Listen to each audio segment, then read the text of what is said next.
There's a new Nissan Armada for the 2025 model year, including this new Pro 4X trim. Lots to talk about. Let's get into it.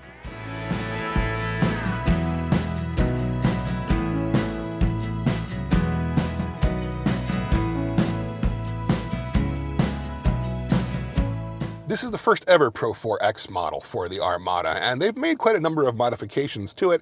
It is much more capable than you'd say a Pathfinder Rock Creek. Rock Creek trims are more just about the appearance of going off-road. This actually has the goods to do it.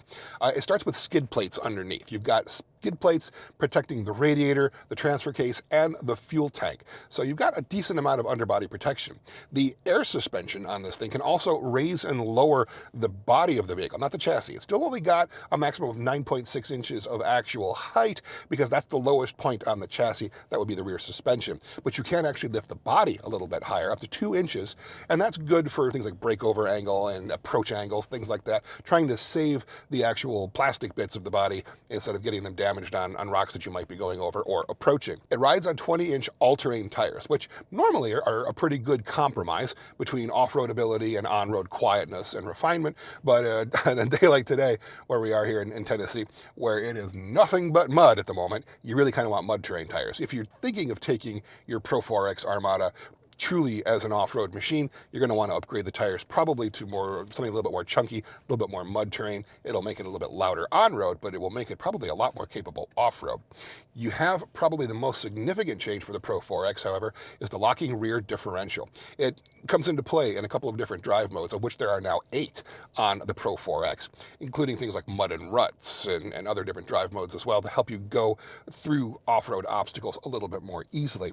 Overall, the interior is fantastic. It's also unique to the Pro 4X. It's a charcoal color, but it's got really nice quilted stitching. It's got this lava orange stitching all the way throughout it as well. But one of the more interesting things I think about it is the dual display screens. You can do some interesting things with them, like have your invisible hood feature that allows you to see over obstacles if you happen to be at a high angle and you can't see over the hood. This comes into play where it allows you to actually see what's in front of the vehicle and below it on the screens in front of you. There's also a widening aspect to it as well. You push a certain button here on the display screen once you've got the vehicle in motion, and it actually employs both screens as your forward camera view, which really does widen the aspect of things and allows you to have a lot more visibility. It's something I haven't seen on any other vehicle in this category, quite frankly. And why not? You've got all this screen in front of you. Use all of it for this whole wide aspect view. One of the things they did is demonstrated just how easy it is to drive this vehicle without being able to see out the windshield by covering it up and sending us on an obstacle course through a couple of different hay bales and a simulated bridge. And it worked pretty well. So overall, the changes to the Pro 4X to make it a more capable off-road machine, they're real. It actually can do these things off-road. I just wish that we'd had a little bit better weather today to actually explore it. Put it in low range, lock that rear differential, and the thing actually has quite a lot of traction. And this electronic air suspension really does smooth out the ride off-road quite nicely. Again, the only thing I would really probably upgrade are the tires to something a little bit more off-road appropriate. But frankly, if you're not out in the mud, this thing actually would work quite well in the dry or in the dirt or over rocks as well. And thanks to the stuff that it has underneath, you're pretty well protected from any kind of off-road obstacles. Throttle response when you're in off-road modes is also really quite good. You're not lacking for torque going up any of these hills, and you're really not having any problem with traction, despite the fact that we're sliding a little bit sideways. But again, that's really just the wet grass and mud. But the Armada is not just about off-roading now. You've also got some improved towing capabilities as well. The Pro 4X that we're currently driving also can tow really quite well. The maximum towing rating is 8,500 pounds, which is pretty significant. We're actually towing a 6,500-pound Airstream trailer behind us right now, and we're able to do this with relative ease because there's a new powertrain for the Armada for 2025.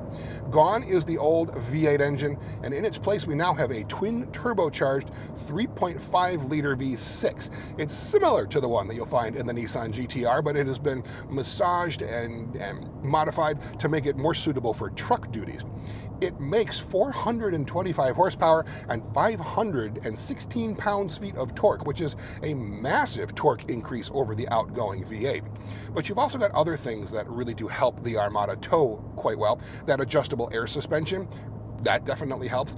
It's also sitting on a completely new frame as well that's 57% stiffer than the old one and has a 25% increase in torsional rigidity as well. So overall, it's an excellent platform for towing, and as we're actually dragging this trailer along, it is fantastic. This thing isn't upset by anything. It is smooth, it's powerful. You also now have an integrated trailer brake controller, which is nice. That comes standard on the Pro 4X and on the Platinum Reserve, and that really does help you tow with more confidence, especially if you've got such a high tow rating. 8,500 pounds, that's a lot to tow. You don't want to do that without some kind of trailer brakes and control in the actual cabin, and to have it right here, nice and up high whenever you need it in an emergency, that is a really nice detail. It's not down here on the console or somewhere you can't reach it. So for towing duties, the Armada really feels fantastic, far better than the old one did. In addition to the Pro 4X off-road model, we also get to spend some seat time in this one.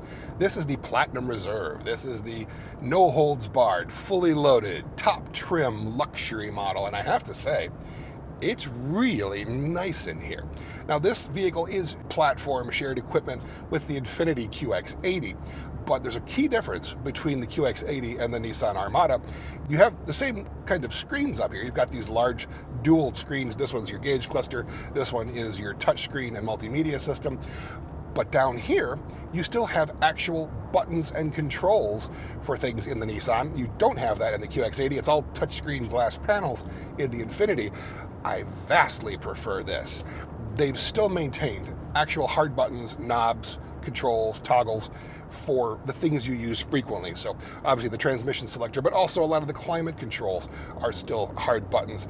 The mode selector for the drive modes, the 4-low, 4-high, off-road, 4-wheel drive controls, all of that's still buttons and controls, and that is absolutely fantastic. Now, the other thing that's interesting about this is that this actually kind of feels to me like what the old Toyota Land Cruiser used to feel like. And that was a large, full-sized SUV with a super nice interior and a really high price tag.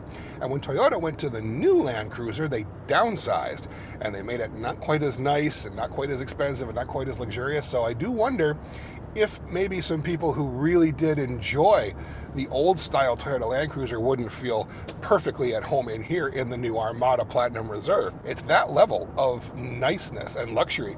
You've got beautiful stitching in here. You've got really nice leather and materials. The visibility outward is fantastic. These mirrors are a little different than they were for the prior version. The last Armada had really vertically oriented mirrors, and they were kind of narrow. These are much wider, much larger, and so the visibility out to the sides is a lot better than it used to be. Again, you've got the new 3.5-liter twin-turbo V6 in here, 425 horsepower, 516 pounds-feet of torque. And now that we're not towing anything or driving it off-road, we're having a chance to actually sample it on the pavement. It's got plenty of power. It's certainly punchy and responsive, but there is a bit of a vibration.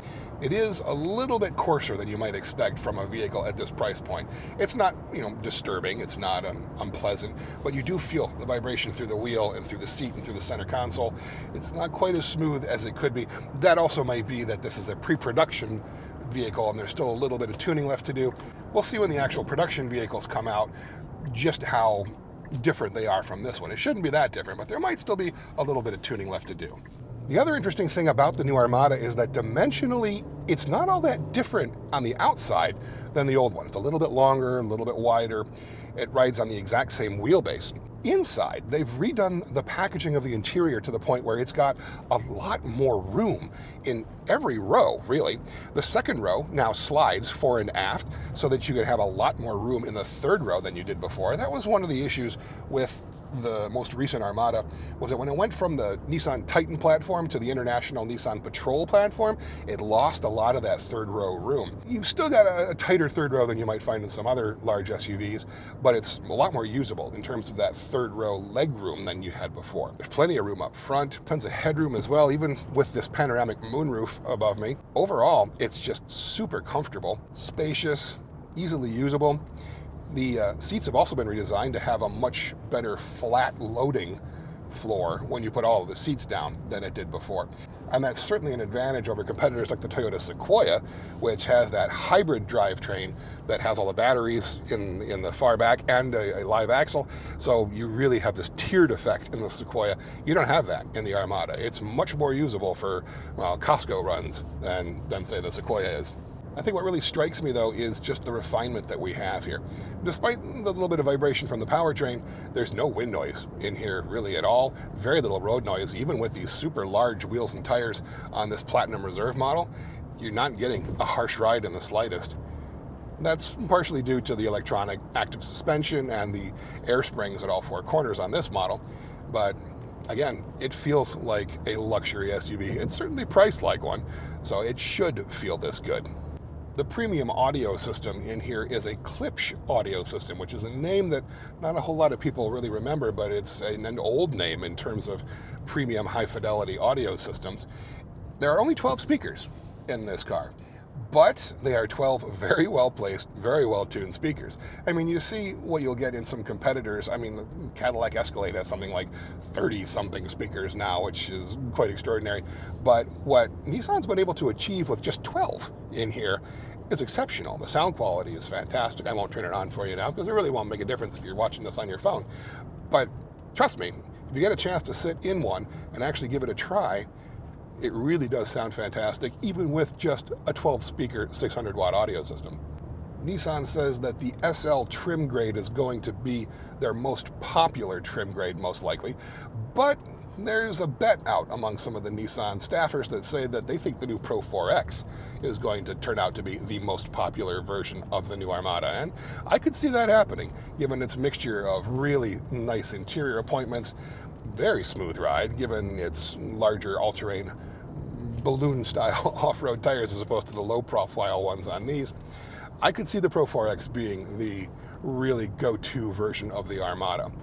For pricing, however, there's a pretty wide range of what you can get in terms of a sticker price for your new 25 Armada.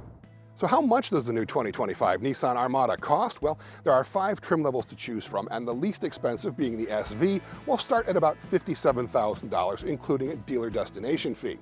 And it'll range all the way up to about $82,000 for one like this, a totally loaded Platinum Reserve. Now, the new Armada is actually on sale at Nissan dealers across the country right now, so if you'd like to find one near you, you can look that up at Cars.com/news.